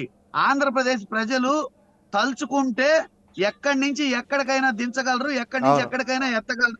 అదే ఇది మీకు చెప్పండి కూడా జగన్ గారికి. వర్తిస్తుంది. గత ఎన్నికలే ప్రామాణికం. మీరేదో 11 ఇచ్చారు అది ఇది అని చెప్పేసి మాట్లాడుతున్నారు. మాకుంది 11, కానీ మేము ధైర్యంగా చెప్తున్నాం, మళ్ళీ వచ్చే ఎన్నికల్లో సింగిల్ గా 175కి 175 పోటీ చేయగలం. మీరు ఏ ఒక్క పార్టీ అయినా, మీరు ఏ ఒక్క పోటీ పార్టీ అయినా పోటీ చేస్తా ఉన్నారు. కంగారు పడమండి రజనీ గారు, పోటీ చేస్తా ఆ ఉన్నారు. స్టేట్మెంట్ ఇవ్వండి చాలు. 175 పోటీనా? ఒక్క పార్టీ అయినా, 175 ఇప్పుడు అంటారు సార్. బీజేపీ కావచ్చు, పోటీ చేస్తా బీజేపీ కావచ్చు, జనసేన కావచ్చు, టీడీపీ కావచ్చు, జస్ట్ వచ్చే ఎన్నికల్లో మీరు అధికారంలో ఉన్నారు, మహాబలం ఉంది కదా మీ పార్టీలన్నిటికీ. జస్ట్ మేము సింగిల్ గా పోటీ చేస్తాం స్టేట్మెంట్ ఇవ్వండి. జస్ట్ డైలాగ్ చెప్పండి. పోటీ చేయాలి మీరు ఎట్లా చెప్తారు సార్ వెంకటరెడ్డి గారు? అదే మరి బలం ఎవరికి ఏంటి అది? ఇంకో 4.5 సంవత్సరాలు ఉంది, అప్పుడు ఆలోచిద్దాం రండి. సమయం చాలా ఉంది వెంకటేశ్వర రెడ్డి గారు, బట్టే తెలిసిపోద్ది, కాదు, దీన్ని కాదు. బట్టే చూద్దాం రండి. తెలిసిపోద్ది. అప్పటికి ఎన్నో మీరు సింగిల్ గా వస్తారా, కలిసి వస్తారా అని జనాలకు అవసరం దీన్ని బట్టే లేదండి. తెలిసిపోద్ది బలం ఎవరికి ఉంది, ధైర్యం ఎవరికి ఉంది, ఎవరికి భయం ఉంది, ఎవరు వెంకటేశ్వర రెడ్డి గారు, ఎవరు వెంకటేశ్వర రెడ్డి గారు. దీన్ని బట్టి తెలిసిపోద్దండి. వెంకటేశ్వర రెడ్డి గారు, మీకు ధైర్యం ఉంది, బలం ఉంది, అన్నీ ఉండే, మీరు సింగిల్గా వస్తారు. కానీ ఇప్పుడు ఇక్కడ మాత్రం ప్రజలకు కావాల్సింది కావాలి. సింగిల్గా వస్తున్నారా కలిసి వస్తున్నారా అని ప్రజలు చూడరు. మంచి చేస్తారా, నమ్మకం ఉందా అనేది మాత్రమే పరిగణలోకి తీసుకుంటారు. నేనేమంటానంటే మీరు ఇప్పుడు నేను ఈ డిబేట్ ద్వారా కూడా మీకు రాష్ట్ర ప్రజలకి అందరికి, జగన్ మా పార్టీ గారికి, వాళ్ళకు కూడా, ఇంక్లూడింగ్ మా పార్టీ వాళ్ళకు కూడా జగన్ నేను గారికి చెప్పే వాయిస్ ఏంటంటే, ఏ ప్రభుత్వానికైనా డెడ్ లైన్ 5 ఏళ్లే. ప్రజలకు మేలు చెయ్యకపోతే, Correct.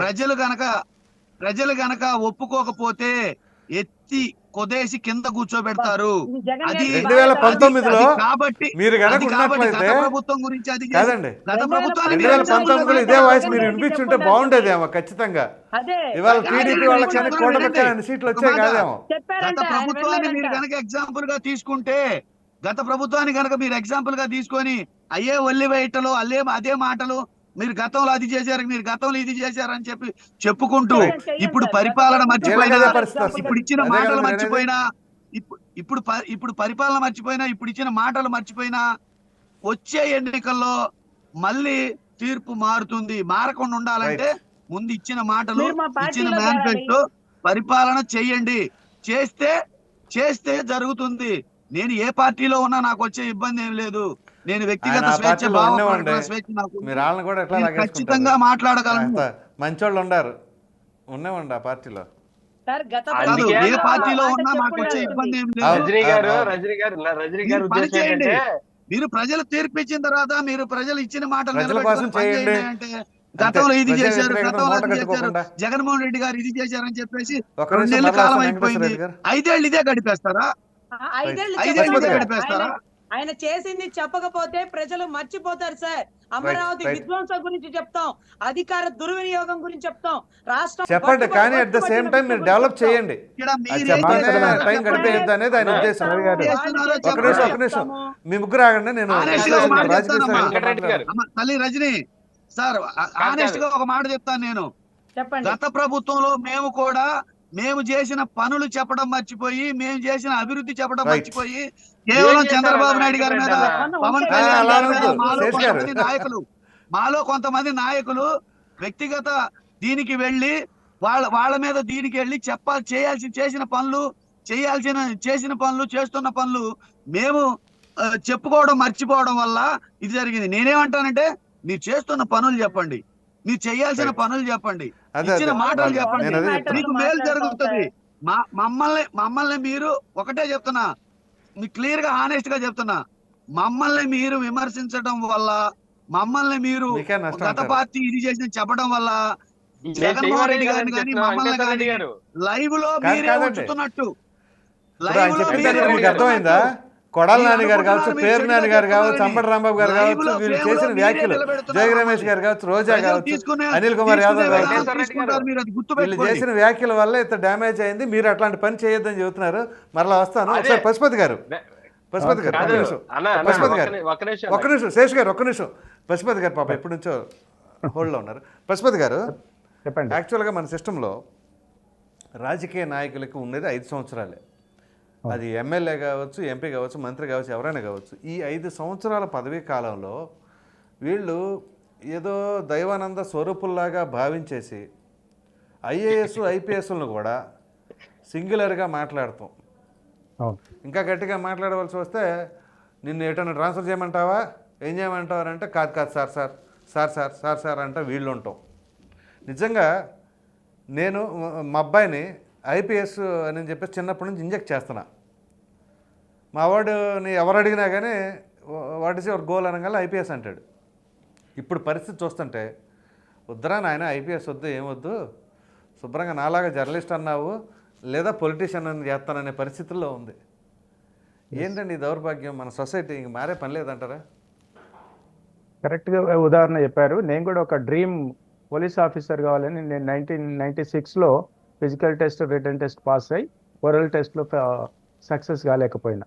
ఇప్పుడు నాతో పాటు నా మిత్రులు 16 మంది అసిస్టెంట్ కమిషనర్లు ఉన్నారు, డిఎస్పీలు ఉన్నారు. వాళ్ళు అంటారు నువ్వు బాగున్నావురా అంటారు నన్ను.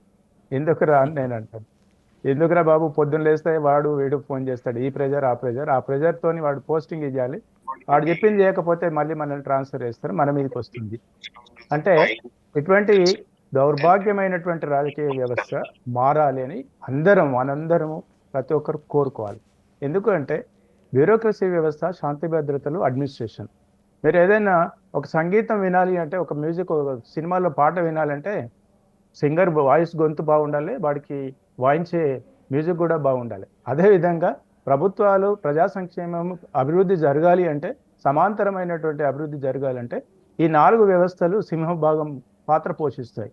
అయితే దౌర్భాగ్యం ఏంటి అంటే, ప్రజాస్వామ్య దేశం గొప్పగా చెప్పుకుంటాం, కానీ చదువురానోడు ముందు ఐఏఎస్ ఆఫీసర్ చేతులు కట్టుకొని నమస్తే కొట్టాలి, సాల్యూట్ కొట్టాలి. ఎటువంటి వ్యవస్థ ఇక్కడ మీరు ఒకటే నిమిషం చెప్తాను. ఇవాళ భారతదేశంలో రాజ్యాంగం కాన్స్టిట్యూషనల్ అమెండ్మెంట్స్ ఎవరు చేస్తారండి? కాన్స్టిట్యూషనల్ అమెండ్మెంట్స్ పొలిటీషియన్స్ చేస్తారు. పొలిటీషియన్ చేసినటువంటి కాన్స్టిట్యూషనల్ అమెండ్మెంట్ సుప్రీంకోర్టు పాస్ చేయాలి. ఎగ్జాంపుల్, న్యాయ వ్యవస్థ పాస్ చేయాలి. అసలు న్యాయ వ్యవస్థకు దిక్సూచే వీళ్ళు పార్లమెంటు అంటే ఎగువ సభ, రాజ్యసభ, లోక్సభ నిర్ణయిస్తుంటారు. అదేవిధంగా రాష్ట్ర స్థాయిలో ఉన్నటువంటి లెజిస్లేటివ్ కూడా నిర్ణయిస్తుంటారు. అంటే ఈ వ్యవస్థ వాళ్ళకు అనుకూలం ఉన్నంత వరకు వాళ్ళ అవసరాల కోసం పార్టీలకు అతీతంగా రాజ్యాంగ సవరణలు చేసుకొని ఇటువంటి వ్యవస్థ ఉన్నంత కాలం ఇటువంటి ఆలోచన విధానం, వ్యవస్థ అని కాదు, ఆలోచన విధానం రాజకీయ నాయకులు మారకన్నంత వరకు ఇది అశాశ్వతమైనటువంటి, మీరు అన్నట్టుగా 5 సంవత్సరాల పరిపాలన ఇది శాశ్వతం కాదు, ఇది అశాశ్వతం, అది పార్టీలకు అతీతంగా అన్నా కూడా వాళ్ళకి తెలుసు. బట్ వాళ్ళకి ఏంటి తెలుసు అండి? మీరు అన్నట్టుగా 5 సంవత్సరాలు కాదు, 4 సంవత్సరాలలోనే కావాల్సినంత దోపిడీ చేయాలి, 500 సంవత్సరాలకు కావాల్సినటువంటి ఆస్తులు కూడగబట్టుకోవాలి, ఇంకో 5,000 సంవత్సరాలకు సరిపోయేంత అపకీర్తి క్యారీ ఫార్వర్డ్ చేసినా పర్వాలేదు, కానీ అంతటి డబ్బు, హోదా, కక్ష సాధించుకోవాలి అనేటువంటి తపన ఏముంటుందండి? వాళ్ళు రేపు ఒక 60 సంవత్సరాలు దాటిపోతే టైంకు భోజనం తినలేరు, టైంకు జ్యూస్ తాగలేని వ్యవస్థను ఇంత నిర్వీర్యం చేసే దౌర్భాగ్య పరిస్థితిని మారాలని కోరుకుంటున్నాను. అదేవిధంగా రజనీ గారు అన్నట్టుగా నేను కూడా వెరీ ఫస్ట్ వెంకటేశ్వర రెడ్డి గారిని అంటే ఎలక్షన్స్ రిజల్ట్ రోజు లైవ్లో కలిశాను. ఆ రోజు కూడా వెంకటేశ్వర రెడ్డి గారు చాలా ఓపెన్గా అన్నారు, మా పార్టీలో చేసినటువంటి కొంతమంది ఏంటి బ్రాండ్ అంబాసిడర్స్, ఇండైరెక్ట్గా బ్రాండ్ అంబాసిడర్స్, ఓడిపోవడానికి బ్రాండ్ అంబాసిడర్స్ ఉన్నారు, వాళ్ళ వల్ల జరిగింది మామూలు కార్యకర్తల యొక్క మనోభావాల్ని పార్టీ అధిష్టానం పరిగణించలేదని చాలా బాధ వ్యక్తం చేస్తూ మాట్లాడినటువంటి సందర్భం. అంటే ఎందుకు నేను వెంకటేశ్వర రెడ్డి గారిని ఉదాహరిస్తున్నంటే, ప్రతి ప్రభుత్వం ఎవరైనా కావచ్చు, గతంలో నారా చంద్రబాబు నాయుడు గారు కావచ్చు, లేకపోతే జగన్మోహన్ రెడ్డి గారు కావచ్చు, ఒక సెల్ఫ్ ఎక్స్ప్లెనేటరీ అనేది ఆత్మపరిశోధన చేసుకోవాలి. మనం చేసిన తప్పులు ఏంటి, చేయకూడదు అనేటువంటి ఏవైతే ఉంటాయో అది జరిగినంతసేపు ఈ రాజకీయ పార్టీల స్థితిగతులు మారవు, ఆలోచన విధానం మారినంతసేపు ఇవన్నీ ఫెయిల్యూర్స్ వాళ్ళు కోరి వెల్కమ్ చేసుకుంటారు తప్ప అభివృద్ధి చేయాలనేటువంటి ఆకాంక్ష లేనంత కాలం ఇవన్నీ మాట్లాడుకుంటున్నారు. అయితే మీరు అన్నట్టుగా కొంతమంది అంటే ఒక సమాంతరమైనటువంటి రాయలసీమ, కోస్తాంధ్ర, విజయవాడ అన్ని సమాంతరంగా డెవలప్ కావాలన్నట్టుగా గత ప్రభుత్వంలో ఇష్టానుసారంగా మాట్లాడి ఆభాసు పాలైనటువంటి పార్టీ రిప్రజెంటేటివ్స్ ఉన్నారు కదా, వాళ్ళ వల్లనే నిజంగా కూడా ఆ పార్టీకి అపకీర్తి మూట కట్టుకున్నది. కాకపోతే ఇప్పుడు మీరు ఉదాహరిస్తున్నట్టుగా రజనీ గారు లేకపోతే ఇంకా మిత్రుడు శేష్ గారు అన్నట్టుగా ఇప్పటి వరకు ఒక కండిషనల్గా మన పవన్ కళ్యాణ్ గారు కానివ్వండి, లేకపోతే చంద్రబాబు నాయుడు గారు కానివ్వండి, అటువంటి అన్పార్లమెంటరీ వర్డ్స్ను వాళ్ళు ఎవరు ఎంకరేజ్ చేసినటువంటి సందర్భం అయితే నాకు కనిపిస్తలేదు. ఓకే, ప్రతి విమర్శ ఎస్ అబ్సల్యూట్లీ. ఇప్పుడు వైఎస్ జగన్మోహన్ రెడ్డి గారు చేసిన తప్పిదాలను ఈ ప్రభుత్వం వ్యతిరేకించకపోతే చూడండి, మాకు ఎక్కడైనా వ్యతిరేకత ఉందా, మమ్మల్ని ఎవరైనా ప్రశ్నిస్తుండ్రా అంటారు. అంటే అది ఆ అన్పార్లమెంటరీ వర్డ్ అనేది యూజ్ చేయొద్దు. ఎందుకంటే ఇవాళ నాయకులు మాట్లాడుతున్న తీరు కోట్లాది మంది వీక్షకులు ఉంటారు కాబట్టి ఒక భావితరాలకు, ఒక మహిళలకు కావచ్చు, యువకులకు కావచ్చు, ఒక ఆదర్శవంతమైన అడ్మైరబుల్గా ఉండేటువంటి పదజాలాన్ని వాడి వాళ్ళను ఉత్తేజపరచాలి తప్ప వాళ్ళను నిర్వీర్యం చేసేటువంటి క్రమం ఉండకూడదు. అయితే ఇప్పుడు ప్రధానంగా ఈరోజు చర్చ ఏంటి అంటే 16 మంది ఐపీఎస్ ఆఫీసర్స్. అంటే ఇప్పుడు మీరు ఒకసారి మనందరం చిన్నప్పుడు కూడా స్కూల్లో తప్పు చేసి ఉంటాం. వాళ్ళు ఏమంటారు, అరే బాబు బెంచ్ మీద నిలబడు అంటారు, మనల్ని ఏం కొట్టలేదు తిట్టలేదు. But it feel somewhat in inconvenience and ఎట్లా ఉంటుంది, ఒక క్వశ్చన్ మార్క్ లాగా ఉంటుంది. ఒక చదువుకున్న వ్యక్తికి నువ్వు ఆ మాత్రం తెలియదా అని ఒక సింపుల్ వర్డ్ యూజ్ చేస్తే it is more than enough for them. అట్లా ఆ స్థాయిలో ఉన్నటువంటి వ్యక్తులు ఇవాళ డీజీపీ ఆఫీస్కి వెళ్ళి సిగ్నేచర్ చేసినంత మాత్రాన ఫస్ట్ ఆఫ్ ఆల్ అది ఒక తప్పు కిందన లేకపోతే వాళ్ళకు ఒక అపకీర్తి తెచ్చుతుందని కాదు. ఎట్ ద సేమ్ టైం వాళ్ళు కూడా డీజీపీ గారు కూడా వాళ్ళు మాట్లాడుతుంటారు, వాళ్ళు క్వశ్చన్ ఇస్తున్నారు, వాళ్ళు కూడా సంజాయిషి ఇస్తున్నారు, వాళ్ళు కూడా ఎక్స్ప్లెనేషన్ ఇస్తున్నారు. ఎందుకంటే ఈ క్రమంలోనే ఒక డే టు డే యాక్టివిటీలు చేస్తారు. కానీ అది ఎంతో కొంత వాళ్ళు ఆ అధికార దుర్వినియోగం లేదు అని మాత్రం నేను చెప్పలేను. బట్ వాళ్ళు ఆలోచించిన దానికి పరిస్థితులకు అనుకూలంగా రాజకీయ ఒత్తిళ్ల వల్ల ఎంతో కొంత చేయాల్సిన పరిస్థితి వస్తుంది. కాబట్టి వాళ్ళందరూ కూడా ఆలోచించుకుంటారు, అయ్యో నేను ఈ రాజకీయ ఒత్తిడి వల్ల నేను చేసి ఇవాళ ప్రజల ముందు కోట్లాది మంది ప్రజలు వీక్షిస్తున్నారు, తెలియనివాడికి తెలిసింది. ఇటువంటి వ్యవస్థలు వాళ్ళు కూడా పాపం ఎంతో మనోవ్యధ అనుభవించినటువంటి సందర్భం ఉంది. వాళ్ళు ఏం జైల్లో పెట్టేసి లేకపోతే హార్డ్ కోర్ ట్రీట్మెంట్ ఇవ్వాల్సిన అవసరం లేదండి. చదువుకున్న వ్యక్తికి సింపుల్ గా సాఫ్ట్ వార్నింగ్ కూడా it is more than enough for them. So ఈ క్రమంలో ఏం కోరుకుంటున్నా అంటే మీ ఛానల్ ద్వారా రాజకీయ పార్టీల పెత్తందారి తనము అధికారుల మీద, జ్యుడిషియల్ వ్యవస్థ మీద ఉండొద్దు. ఇంకా దౌర్భాగ్యం ఏంటి తెలుసా అండి, ఇప్పుడు జ్యుడిషియల్ ఇప్పటికీ పోలీస్ ఆఫీసర్స్, ఐఏఎస్ ఆఫీసర్స్ మీదనే నడుస్తుంది. ఇక జ్యుడిషియల్లో కూడా చుచ్చుకుపోయింది ఈ రాజకీయ వ్యవస్థ. అడ్వకేట్ జనరల్ని వానికి కావాల్సిన వాళ్ళని పెట్టుకుంటారు, పీపీలని వాళ్ళకి కావాల్సిన వాళ్ళని పెట్టుకుంటారు. కేసులను అక్కడ ఏం దొంగ కేసులు ఉన్నాయి, గత ప్రభుత్వంలో ఏం కేసులు ఉన్నాయి, ఈ ప్రభుత్వంలో ఏం కేసులు ఉన్నాయి, ఎవడెవడి ఫైల్ ఎక్కడికి వచ్చింది. ఈ జ్యుడిషియల్ వ్యవస్థ కూడా ఇప్పటికి కూడా ప్రధానమంత్రి స్థాయి, ముఖ్యమంత్రి స్థాయి కూడా ఒక ఆన్సరబుల్ ఉన్నారు అంటే ఎంతో కొంత జ్యుడిషియల్ వ్యవస్థకు ఇప్పటికీ కూడా వాళ్ళు ఆన్సరబుల్ ఉన్నారు. కాబట్టి దాన్ని కూడా ఈ రాజకీయ వ్యవస్థ దుర్వినియోగం చేస్తే ఇంకా ఈ ప్రపంచంలో, ఈ భారతదేశంలో, ఈ ప్రజాస్వామ్యంలో ఇక మొత్తం ప్రతిదీ అప్రజాస్వామ్యమే. సో దయచేసి ఈ జ్యుడిషియల్ వ్యవస్థలో కూడా ఈ దొడ్డిదారిను పంపించేటువంటి పీపీలు అనుకోండి, దొడ్డిదారిని రిక్రూట్ చేసేటువంటి అడ్వకేట్ జనరల్ అనుకోండి, ఇటువంటి వ్యవస్థను కూడా వాళ్ళు దుర్వినియోగం చేస్తే భవిష్యత్ తరాలకు, ప్రజల యొక్క సంక్షేమం కోసం, ప్రజల యొక్క మనుగడకే ఒక పెను ప్రమాదం ఏర్పడేటువంటి అవకాశం ఉంది. ఇక వాళ్ళని ఎవడు ఆపే తరుణం లేదండి. ఇక ఏమంటారు రజనీ గారు, మీరే చెప్పాలి. 100% అండి. అంటే ఇటువంటి వ్యవస్థలో ఒక నిర్వీర్యం చేయకుండా, ఒక నిస్వార్థంతో పనిచేస్తే వాళ్ళందరూ వేల సంవత్సరాలు, వందల సంవత్సరాలు వాళ్ళ కీర్తి గడించే విధంగా రాజకీయ నాయకులు ఉండాలి. అంతేకాని వాళ్ళు పొద్దున్న లేస్తే కొట్లాడుకునేటువంటి స్థాయిలో ఉంటే వాళ్ళు, వాళ్ళ కుటుంబ సభ్యులు, వాళ్ళ పేరు, ఆ ఘనకీర్తి బదులు అపకీర్తి మూట కట్టుకొని వెళ్తారు అని మీ ఛానల్ ద్వారా మిత్రులందరికీ, వీక్షకులందరికీ, రాజకీయ వ్యవస్థలో నడిపిస్తున్నటువంటి పార్టీ అధికార యంత్రాంగానికి అందరికీ కూడా మీ ఛానల్ ద్వారా నేను వేడుకుంటున్నాను. రైట్ అండి. శేష్ గారు, సార్ గత ప్రభుత్వ హయాంలో ఆ నాయకులు మాట్లాడిన తీరు కావచ్చు, వ్యవహరించిన శైలి కావచ్చు, ఇప్పుడు ఏదైతే ఐపీఎస్ అధికారులు వాళ్ళకి ఎదురైన అనుభవాలు కావచ్చు, ఈ క్రమంలో ఇప్పుడు మీరు అధికారంలో ఉన్నారు. సో వాటి నుంచి మీరేమైనా సారీ అండి, ఒకటే నిమిషం లాస్ట్. గతంలో ఉన్నటువంటి ఏబి వెంకటేశ్వరరావు గారు ఆయన సర్వీస్లో ఎంత సంపాదించుంటారు, ఒక సుప్రీంకోర్టుకు వచ్చేటువంటి అడ్వకేటు ఒక సెషన్కి వచ్చేస్తే మినిమం 5 లక్షల రూపాయలు ఛార్జ్ చేస్తారండి. ఆయన జీతం అంతా ఎంత సంపాదించుంటాడో, ఆయన సుప్రీంకోర్టుకు ఎన్ని పైసలు, హైకోర్టుకు ఎన్ని పైసలు పెట్టాడో అర్థం చేసుకోవచ్చు. కాకపోతే ఏంటి అంటే, నేను ఆయన ఫర్ మాట్లాడట్లేదు, అంటే వ్యవస్థ ఎలా ఉంది, ఖర్చుతో కూడుకున్న పని, ఆ ఖర్చు కూడా లేకపోతే ఆయన నిర్దోషిగా బయటపడాలి. కానీ దానికి చేసినటువంటి వ్యయ ప్రయాసాలు ఎంతో మనకు తెలుసు. చీఫ్ సెక్రటరీ గారు అప్పటికి కూడా ఏంటి అంటే, అది ఎలక్షన్ కోడ్ ఉంది కాబట్టి తప్పని పరిస్థితుల్లో చీఫ్ సెక్రటరీ గారు వారికి ఇవ్వాల్సింది. లేకపోతే అది కనుక ఎలక్షన్, ఇప్పటికీ కూడా జ్యుడిషియల్ అండ్ ఎలక్షన్ కోడ్, నేను రెండింటికి రెస్పెక్ట్ ఇస్తాను. ఎలక్షన్ కోడ్లో ఉన్నటువంటి సందర్భంలో చాలా మంది ఐఏఎస్, ఐపీఎస్, ఏ స్థాయి వ్యక్తులనైనా చాలా మందిని కూడా ట్రాన్స్ఫర్ చేసి, సస్పెండ్ చేసి నోటీసులు ఇచ్చింది. ఎలక్షన్ కోడ్లో ఉన్నటువంటి సందర్భంలో పనిష్మెంట్స్ ఉంటే వాళ్ళ కెరియర్లో కూడా ఒక క్వశ్చన్ మార్క్ ఉంటుంది. అదొక పెద్ద అంటే నెగిటివ్ పాయింట్గా కన్సిడర్ చేస్తారు. సో అటువంటి పరిస్థితుల్లో మే నెలలో ఆయనకి రిటైర్మెంట్ అవడం అనేది ఒక విధంగా అదృష్టంగా కూడా భావించాలి. ఆయనకి పోస్టింగ్ రావటం ఎగ్జాక్ట్లీ. అంటే ఇప్పుడు సుప్రీంకోర్టు అనేది ఆషామాషి కదా, ఎంతో ఖర్చుతో కూడుకున్నటువంటి పని. అందరు ఫిబ్రవరి, మార్చి అనుకోండి, అప్పుడు ప్రభుత్వంలో ఉంది జగన్మోహన్ రెడ్డి గారు కాబట్టి, ఎలక్షన్ కమిషన్ లేదు కాబట్టి ఖచ్చితంగా ఇబ్బంది ఎదురయ్యేది. ఎలక్షన్ కమిషన్ లేకపోతే ఆయనకు వచ్చేటువంటి ఆ అవకాశం రాకపోయేది. ఆయనే దోషిగానే పదవీ విరమణ చేయాల్సిన పరిస్థితి వస్తుండేది. రైట్. శేష్ గారు, మరి ఇప్పుడు గత ప్రభుత్వ హయాంలో చూసినవన్నీ మీరు చూసి ఏమేమి నేర్చుకున్నారు? మీరు అట్లాంటి అధికార దుర్వినియోగాలకు ఏమీ పాల్పడకుండా పరిపాలన కొనసాగిస్తారా?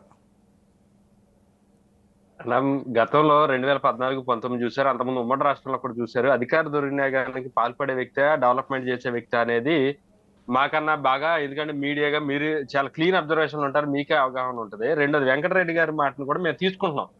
మేము చేసిన తప్పులు మీరు చేయబాకండి, మీరు వెంకటేశ్వర రెడ్డి గారు చెప్పిన మాటను మేము తీసుకుంటాం. ఎందుకంటే మేము చేసిన తప్పులు మీరు తీసుకోపోకుండా ఆ రోజు మేము చెప్పిన ఎవడేం లేదు, వీళ్ళ ఓవర్ యాక్షన్ వల్ల అధికారం పోయింది, మీరు కూడా చేస్తే మీకు మళ్ళీ పోద్ది, మీరు అధికారంలో ఉండాలి, ఇంకో 10 ఏళ్ళైనా ఆయన మమ్మల్ని బ్లెస్ చేస్తున్నాడుగా, డెఫినెట్ గా మేము అది తీసుకుంటాం. నెంబర్ 1. రెండోది, మీరు గడిచిన అసెంబ్లీ సెషన్ కనుక అబ్జర్వ్ చేస్తుంటే as a chief minister of India Andhra Pradesh ముఖ్యమంత్రిగా చంద్రబాబు నాయుడు గారు చాలా క్లియర్ గా ఒక విషయం చెప్పాడు. మీరు అధికారం ఉంది కదా అని ఇష్టారీతులు కనుక మీ ఇష్టం వచ్చినట్టు చేస్తానంటే నేను సొంత మనిషి అయినా ఎవరైనా నిర్మోహటంగా ప్రవర్తిస్తానో అసలు ఎవడైనా ఒకటే నాకని చెప్పాడు క్లియర్. దానికి ఇంకో స్టెప్ ఫార్వర్డ్ అయ్యి డిప్యూటీ సీఎం గా ఉన్నటువంటి జనసేన పార్టీ అధినేత పవన్ కళ్యాణ్ గారు ఇంకో మాట చెప్పాడు. నేను తప్పు చేసినా కూడా నన్ను కూడా మీరు శిక్షించండి, దానికి కూడా నేను స్టిక్కర్ అయి ఉంటాను, ఎవరైనా సరే చట్టం ముందు అతీతులు కాదు, చట్టానికి అందరూ సమానలే, అందరూ జాగ్రత్తగా పనిచేయాలని చెప్పాడు. ఇంతకన్నా బెస్ట్ ఎవిడెన్స్ ఏముంటది మనకి? అంటే ఈ ప్రభుత్వం తాలూకా విధానాలు వచ్చే 5 ఏళ్లలో ఎట్లా ఉండబోతుందని చెప్పడానికి ఒక chief minister, deputy chief minister అంటే ప్రభుత్వాన్ని నడిపించేటువంటి ఇద్దరు ముఖ్య నేతలు చెప్పిన దానికన్నా అది అసెంబ్లీలో ఏదో బయట మీటింగ్ లోనో ప్రెస్ మీట్ లో చెప్పేది కదా. అసెంబ్లీ అంటే ఆన్ రికార్డ్ లో ఉండేది అంతా కూడా కోట్ల మంది చూసేది. అక్కడ అసెంబ్లీలో ఆన్ రికార్డు చెప్పిన దానికన్నా ఇంకేముంటది? ఒకటి ఏంటంటే అసెంబ్లీలో ఏంటండి శేష్ గారు ఏకంగా వాళ్ళ పదవి ప్రమాణ స్వీకారం రోజే చెప్తారు, నా గుండె మీద చేసి నేను భారతదేశ భౌమాధికారాన్ని చెప్తారంటే ఉదాహరణకు చెప్పడం వేరు, ఎస్ అంటే చేస్తుండ్రు అని వాళ్ళు నేను తప్పు పట్టట్లేదు, చెప్పడం as we have to welcome, we should appreciate. Venkateswara Reddy గారు చెప్పండి.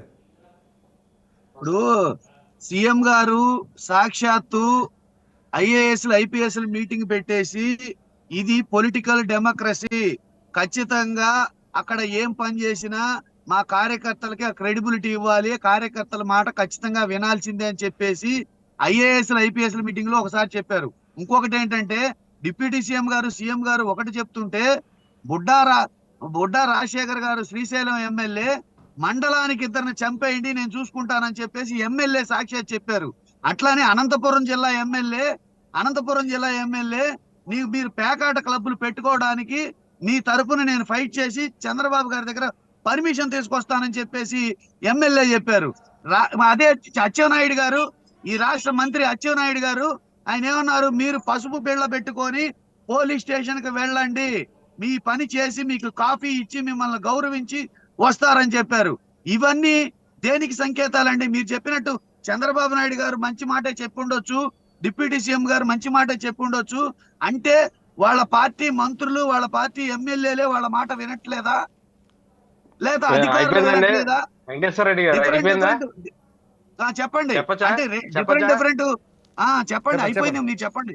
అంటే వెంకటేశ్వర రెడ్డి గారు, నేను పార్టీకి అతీతంగా చెప్తాను. అంటే వాళ్ళు అచ్చెన్నాయుడు గారు చెప్పినటువంటి సందర్భం నాకు కూడా మాట్లాడింది ఏంటి అంటే, మీరు పార్టీకి కార్యకర్తలు ప్రజా సమస్యలపై పరిష్కారం చేసే బాధ్యత మీకు ఉంటుంది కాబట్టి మీరు పోలీస్ స్టేషన్కి వెళ్ళండి, ఎంఆర్ఓ ఆఫీస్కి వెళ్ళండి, నేను పలానా పార్టీ అని చెప్పండి. అంటే పలానా పార్టీ అంటే నేను ఏదొస్తే అది చేయమని కాదు, అంటే నాకున్న అవగాహన ప్రకారం మీరు మన పార్టీకి రిప్రజెంటేటివ్స్, మీరు వెళ్ళాలి. మిమ్మల్ని ఎలా గుర్తుపడతారు? పలానా మీరు చెప్పండి, నేను టీడీపీ లేకపోతే జనసేన, మీరు జవాబుదారితనం కాబట్టి మీకు ఆ బాధ్యత ఉంటుంది కాబట్టి ప్రజా సమస్యల పరిష్కారం మీరు ఇనిషియేటివ్ తీసుకోవాలని చెప్పిన మాట నాకు ఉన్న అవగాహన ప్రకారం అయితే అది. అర్థం కాలేదు మరి బుడ్డా రాజశేఖర్ శ్రీశైలం ఎమ్మెల్యే గారి దీనికి చెప్పారు వివరణ, దానికి శ్రీశైలం ఎమ్మెల్యే గారు ఇప్పుడు సందర్భము ఎలా ఉందంటే ముళ్ళుతోనే తీయాలన్నప్పుడు అక్కడ జరుగుతున్నటువంటి శ్రీశైలంలో ఉన్నటువంటి కొంతమంది అత్యుత్సాహంతో దేవస్థానంలో కావచ్చు, లేకపోతే బయట ఉన్నటువంటి పార్టీ గొడవలైనప్పుడు వాళ్ళ రక్షణ కోసం లేకపోతే ఏదో ఆ సందర్భోచితంగా మాట్లాడిన సందర్భమే తప్ప ఇక మీరు పోయి చేయండి నేను చూసుకుంటా అనేది కాదండి. అంటే ఫర్ ఎగ్జాంపుల్ మహాత్మా గాంధీ గారు ఉన్నారు, ఆ రోజులో ఆయన అంతా అహింసావాది అయినా కూడా మరి ఇంకో చెంపదెబ్బ కొడితే ఇంకో చెంపదెబ్బ కొట్టే పరిస్థితి ఇప్పుడు లేదు కాబట్టి అటువంటి సందర్భంలో వాళ్ళు పొలిటికల్ కాదు, నేను పార్టీకి నేను వాళ్ళ పార్టీ రిప్రజెంటేటివ్ అవుతాను. మరి మంచి పాజిటివ్ ఆలోచించి మంచి పాజిటివ్ ఒపీనియన్ చెప్పారు. అదే పాజిటివ్ ఆలోచన, అదే పాజిటివ్ థింకింగ్ మా పార్టీ వాళ్ళ వ్యాఖ్యానాలకి మీ దగ్గర ఎందుకు ఉండవు?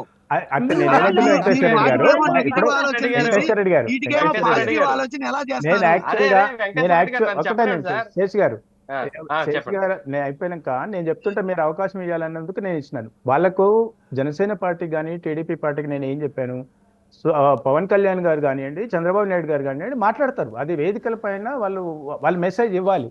అందుకే నేను ఆచరణలలో కూడా కనిపించాలి అని నేను చెప్పే లోపల మీరు నన్ను పర్మిషన్ అడిగారు, మీరు చెప్తున్నారు. అందుకే చెప్పడం ప్రతి ఒక్కరు చెప్తారు. ఇప్పుడు శేష్ గారు కూడా చెప్తారు, రజనీ మేడం కూడా చెప్తారు, కంపల్సరీ అందరూ బాగుండాలి, సిన్సియర్గా పనిచేయాలని. కానీ ఇప్పుడు ఏ రాజ్యాంగం కూడా దోపిడీ చేయమనో లేకపోతే ఏ పోలీసు వ్యవస్థలోనో మీ ఇష్టం వచ్చిన కేసులు పెట్టండి రబాయ్ అని ఉండదు. కానీ అది ఇంప్లిమెంటేషన్కి ఉన్నటువంటి వెసులుబాటును కూడా వీళ్ళు ప్రభుత్వ యంత్రాంగం, ప్రభుత్వం అంటే పార్టీ, అధికార పార్టీ యంత్రాంగం అది కల్పించాలి. అందుకోసమే మన అందరిని రిక్వెస్ట్ చేస్తున్నాం. ఇవాళ జనసేన వెంకటేశ్వర రెడ్డి గారు అడిగేది ఏంటంటేనండి, వెంకటేశ్వర రెడ్డి గారు రేపు మీరు పాజిటివ్ మోడ్ లో ఆలోచనలో మా వాళ్ళు మాట్లాడినప్పుడు కూడా మీరు ఎందుకు చెప్పలేకపోతున్నారు అనేది ఆయన ప్రశ్న. వాళ్ళు మాట్లాడేది ఎలా ఉంటదంటే సార్, కొడాలి నాని ఇప్పుడు కొడాలి నాని గారు ఉన్నారండి, మీరు చెప్పండి. అది వెంకటేశ్వర రెడ్డి గారు కూడా సమర్థించుకోలేరులే. సరే సరే జగన్మోహన్ రెడ్డి గారు చేసినటువంటి ఇంప్లిమెంటేషన్స్ నేను ఎన్నో అప్రిషియేట్ చేసిన. అట్లేం లేదు, మనకేమో ఒక పార్టీతోని తప్పు, ఒక పార్టీ గొప్ప అని మనం మంచిని ఎప్పుడు వెల్కమ్ చేయాలి, చెడుని ఎప్పుడు ప్రశ్నిస్తున్నాడు. ఒకటే వెంకటేశ్వర రెడ్డి గారు, ఇందాకే మీరు మాట్లాడినారు, ఏమని మాట్లాడినారు, మా వాళ్ళకి మాదిరిగా మీరు మాట్లాడబాకండి, మీరు కూడా అధికారం కోల్పోతారని మీరే చెప్పినారంటే మీ వాళ్ళు తప్పు చేసినారని మీరు ఒప్పుకున్నారు కదా, వాడిని ఎట్లా మీరే సమర్థించలేదు, దాన్ని ప్రభులకి ఎట్లా అదే ఎట్లా సమర్థించారు తీసుకోండి. మీరు కనుక మీరు చెప్తూ వెళ్ళండి, మీకు ప్రజలు ఏం చెప్తారో తెలుస్తుంది. మీరు ఇలానే మాట్లాడుతూ వెళ్ళండి, పని చేయకుండా ప్రజలు ఏం చెప్తారో తెలుస్తుంది. మీరు ఏ అర్థం తీసుకోండి. అంటే ఇక్కడ మన అర్థాలు మనం తీసుకొని మనం మాట్లాడవచ్చు. ఇక్కడ ప్యానెల్లో ఉన్న సభ్యులు డిఫరెంట్ పార్టీలతోటి, కానీ ప్రజలకు ఒక మెసేజ్ వెళ్తుంది. వాళ్ళు తీసుకునే మీనింగ్ వేరుకుంటది, డిబేట్ లో కూర్చొని మాట్లాడేటప్పుడు ఒక పార్టీ తరపున, ఒక ప్రభుత్వం తరపున మీరు రిప్రజెంటేషన్ గా వచ్చినప్పుడు మీ ప్రభుత్వం ఏం చేస్తుంది, మనం ఏం జీవోలు ఇచ్చాం, మనం ఏం పని చేయబోతున్నాం, భవిష్యత్తులో ఏం పనులు చేయబోతున్నాం, ఇప్పుడు ఏం పనులు స్టార్ట్ చేశాం, ఇంకా ఏం మేళ్లు చేయబోతున్నాం అనేది కనుక మీరు చెప్పగలిగితే అది ప్రజలకి పాజిటివ్ వేలో కన్వే అయితే ప్రజలు మన్నలు పొందుతారు. అది కాకుండా గత ప్రభుత్వం అలా చేసింది, గత ప్రభుత్వం ఇలా చేసింది, గత ప్రభుత్వంతో మీరు గనక టైం అంతా, మీకున్న టైం అంతా ఈ ప్యానల్ లో ఉన్న టైం కావచ్చు, డిబేట్ లో ఉన్న టైం కావచ్చు, 5 ఏళ్ల పరిపాలన టైం కావచ్చు, మీరు గనక ఈ విధంగా వెళ్తే మళ్ళీ ఖచ్చితంగా చెప్తున్నాను, క్లియర్ గా చెప్తున్నాను, ఖచ్చితంగా మీరే మమ్మల్ని అధికారంలోకి తెచ్చి పెడతారు. రైట్, మంచిది, మనం మీరు తెచ్చిపెట్టినట్టు. అంతే. సరే, ఒకటేంటంటే వెంకటేశ్వర రెడ్డి గారు, ఒకటేంటంటే అచ్చెన్నాయుడు గారు చెప్పిన మాట హోల్ ఏపీకి సంబంధించి చెప్పలేదండి, ఆయన కాన్స్టిట్యున్సీకి చెప్పింది. ఆయన చెప్పిన దాన్ని కూడా ఎవరైతే పశుపతి గారు చెప్పారో మళ్ళీ చెప్తాను. అది ఏం చెప్పారంటే, మీరు అధికార పార్టీకి సంబంధించి అధికారంలో ఉన్నటువంటి ప్రభుత్వానికి సంబంధించినటువంటి పార్టీ నాయకులు, కార్యకర్తలు, మీరు ప్రజా సమస్యలకి సంబంధించి మీరు పనులు చేసేటప్పుడు, అంటే అన్యాయంగా మీరు ఎవరినో బొడిచేసి స్టేషన్కి వెళ్ళి నేను తెలుగుదేశం, నేను జనసేన వాడిని అని కాదు. అక్కడ ఏదైనా అన్యాయం జరిగినప్పుడు న్యాయం పక్షాన్ని నిలబడడానికి వెళ్ళి నేను ఫలానా పార్టీ రిప్రజెంటేటివ్, మీరు వాళ్ళకి న్యాయం చేసి పెట్టండి అడగటానికి వెళ్ళండి, మీకు అక్కడ గౌరవం ఉంటది అని చెప్పాడు తప్ప మీరు పొడి చేయండి లేకపోతే మర్డర్ చేసేయండి నేను చూసుకుంటానంటే ఏం చూసుకుంటాడో, బెయిల్ పెట్టుకుంటా తప్ప ఏం చూసుకునేది ఉండదు సార్. కోర్టులో ఎవరిని ఉపేక్షించో, చట్టం ఎవరిపై ఉపేక్షించేది ఉండదు. ఎవరి పని అదే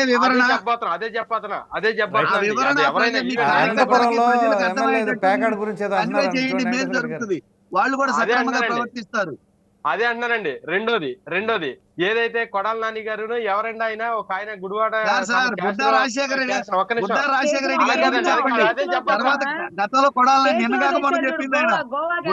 రెడ్డి గారు మండలానికి ఇద్దరిని చంపేయండి, నేను చూసుకుంటాను, కర్రలు కత్తులు తీసుకొని రండి, మీకు ఎవరు అడ్డం వస్తారో, మీకు కనుక మనుషులు చెప్పండి, నేను పంపిస్తాను.